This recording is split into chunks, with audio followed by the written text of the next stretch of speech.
Lyles Station is the last remaining African-American settlement. It was known as a farming settlement. It was a settlement of 3 African-Americans that was self-sustaining. So when I grew up, it was a full-fledged community. The church is the oldest building here, and it's still here, but we went to church every Sunday. We were always gathering as a community. The people who I grew up with grew up and moved away because, the farming went away. It's just different, just what it used to be. It's changed about 75% since I've been here. Dad was a trailblazer in doing new things, and he was the first one to get a grain bin, and then all of a sudden other farmers were getting 2 and 3 and 4, but he wasn't allowed to be able to flourish and grow the way that the other farmers around here were. It went from family farms to big farm. So now we're back to changing again to knowing who your farmer is, where your food comes from, how important agriculture is to a lifestyle.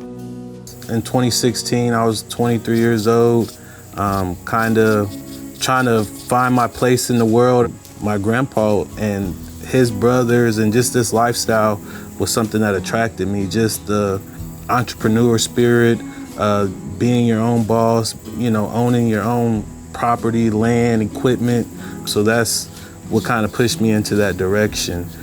We were in Indianapolis on the side of the road selling fresh produce. And there was a young man, I wouldn't say he was no older than like a freshman in high school. And he came across those green beans and he was really puzzled, like, what is this here? Like, what do you do with these? And we were like, man, those are green beans.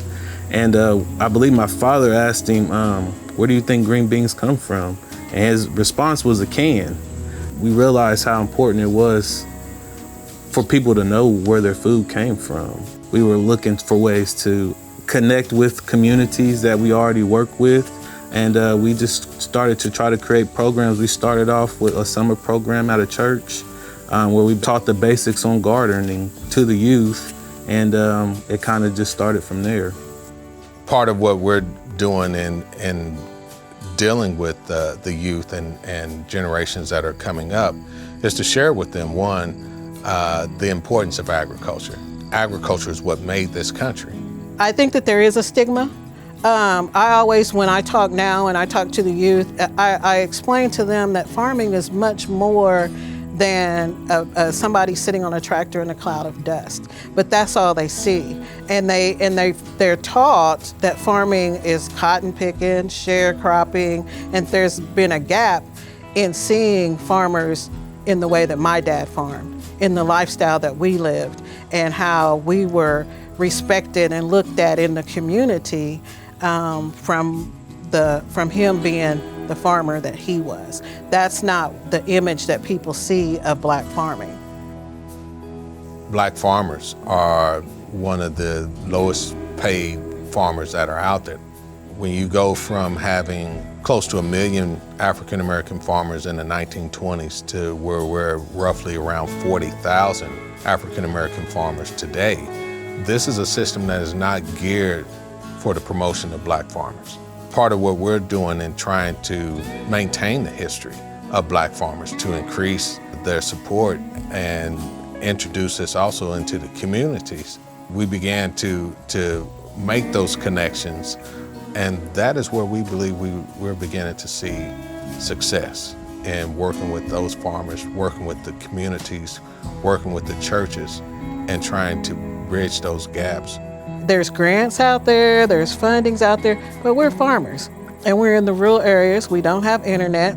Like Dad don't carry a phone, don't want a phone. We can't make him carry a phone. How are they supposed to tap into this money to help them farm? So trying to find ways to still help those farms to stay sustainable, meeting the farmer where they're at. And what we do, we tell them about the programs, but we also want to hold the USDA accountable for what they say that they're going to do. No way, no shape, form, or fashion do I want to be a part of anybody losing anything or anybody not getting services that they say that they can have. I started to recognize and see the significance of the legacy that I had, or just the family history that I had. And at that time, I'm looking around like, where's the next generation at? And I looked at it as an opportunity to, like I said, do my part and try to, hold that mantle up for the next generations to come. I just do the fresh produce right now. I have aspirations to grow my farm and diversify it as I get bigger and keep growing. No, I don't farm the same way he farmed, but at the same way, he doesn't necessarily farm the same way his grandfather farmed. We're always trying to change, and DeAnthony's really open to and learning and trying to change different methods and ways.